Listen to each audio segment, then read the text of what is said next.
The courtroom may display your flags, your robes, your gavels, and your titles, but you will never have my submission. You demand, Judge Thomas, that I pay $500 million, as if Burkina Faso were your private enterprise, as if Africa were your personal business, as if my people were your unpaid laboris. You call this justice. I call it theft in broad daylight. And you expect me to stand here, head bowed like a child caught stealing? No. I will stand tall. I will look you in the eye. Because this is not about money. It is about sovereignty, dignity, and truth. $500 million. Do you even comprehend what that means for my people? That is not just a figure in your ledger. That is a child who will never step inside a school. That is a mother's tear as she watches her sick child go without medicine. That is a well left undug, forcing women to walk miles for water. You accuse me of theft? You, who steal from my people, then call me the thief? You punish me for protecting what is rightfully ours, and you dare call it the rule of law? What law is this? A law that serves the powerful and crushes the weak is not law.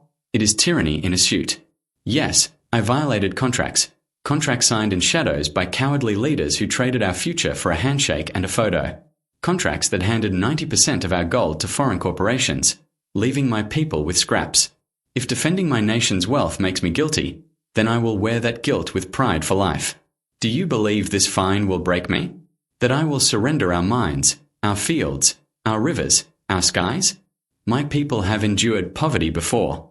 We have lost everything, land, dignity, even our names, yet we rise. We rebuild. We plant seeds in barren soil and watch them grow. You cannot bankrupt the human spirit. You cloak your greed in legal jargon, breach of contract, damages, international obligations, but strip it away, and what remains? Recycled colonialism. The same theft my ancestors faced when they were taxed for living on their own land. The same plunder my grandparents saw when French soldiers seized their harvests, leaving villagers to starve. The only difference?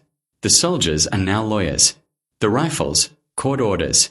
The looting, signed by your hand instead of stamped by your seal. I owe no respect to a court that disrespects my people. Respect is earned, not commanded. My loyalty is to the soil of Burkina Faso, to the barefoot children in our villages, to the elders who shaped this land long before your empire laid eyes on it. Do you think history will remember your fine? No. History will remember you for trying to silence a people who refuse to kneel. And it will remember me, not as your defendant, but as my nation's defender. When I was a boy, my father told me of our heroes. Of Thomas Sankara, who warned, "He who feeds you controls you." Of Patrice Lumumba, who vowed, "History will one day have its say." Of the nameless who resisted colonialism with nothing but courage. Now I stand where they stood. You think this fine shames me? No. You honor me by placing me in their struggle. I know why this court exists, not for justice, but to protect your interests. To warn every African leader, defy us, and see what happens. But you will not get fear. You will get defiance. A continent rising, saying, no more. For centuries, you took our gold, diamonds, oil, cocoa. You took our people as slaves, our children as soldiers, our cultures as museum exhibits. And now, you sue us for daring to reclaim what is ours. The arrogance is staggering. You are the thief who robs a home, then sues the owner for locking his door. To my people, in Burkina Faso, Mali, Niger, Ghana, Senegal, across Africa, hear me clearly. This fine is not about me. It is a message to all of us. Do not resist. Do not think. Do not lead. And my answer: we will resist. We will think. We will lead. And we will win. They demand we pay colonial debts, honor colonial contracts, obey colonial trade rules. Yet they owe us trillions for stolen wealth, stolen lives, stolen futures. But we do not drag them to court. We take them to history. And history's judgment will be far harsher than yours. So pass your sentence, Judge Thomas. Impose your fines. Threaten sanctions, embargoes, blockades. But know this, we will not pay. Not now. Not ever. If you want Burkina Faso's wealth, come and take it with your own hands. And you will find my people's hands ready. Freeze our accounts. We will build our own banks. Blacklist our leaders. New leaders will rise from our soil. Cut us off from your trade. We will trade with those who treat us as equals. The era of Africa's destiny being written in European capitals is over. Now it will be written in Ouagadougou, Bamako, Accra. And to the youth listening, do not fear their courts. Do not tremble at their robes or their flags. Do not let the cameras they shove in your face or the headlines they print in their papers blind you. These are instruments of fear. These are the shackles of today, invisible, soundless, gleaming, but shackles all the same.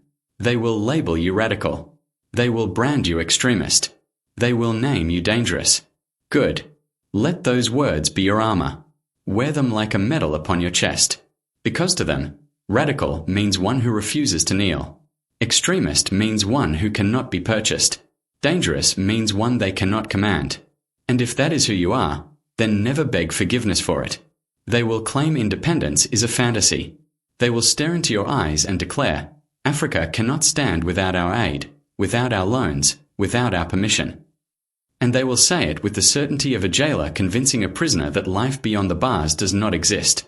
But listen, my young brothers and sisters, the door is open. The cell is unlatched. What holds us inside isn't the lock.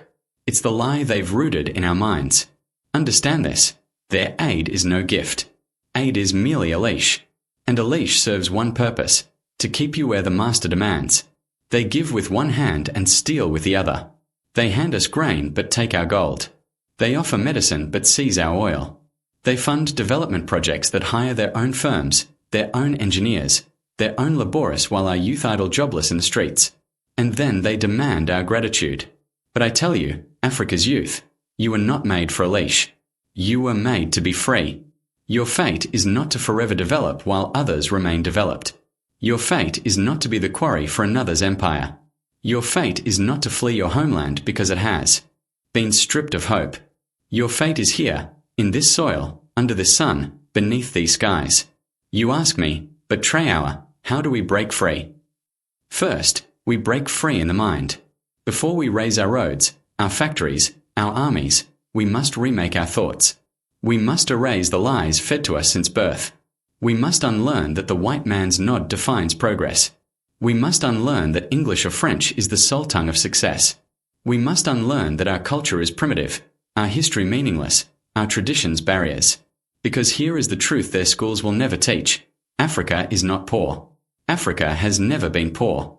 Africa is the wealthiest earth on land, but the poorest in liberty. And that poverty of liberty is what lets them plunder us. The day we reclaim our freedom, we won't beg for their aid, their loans, their pity.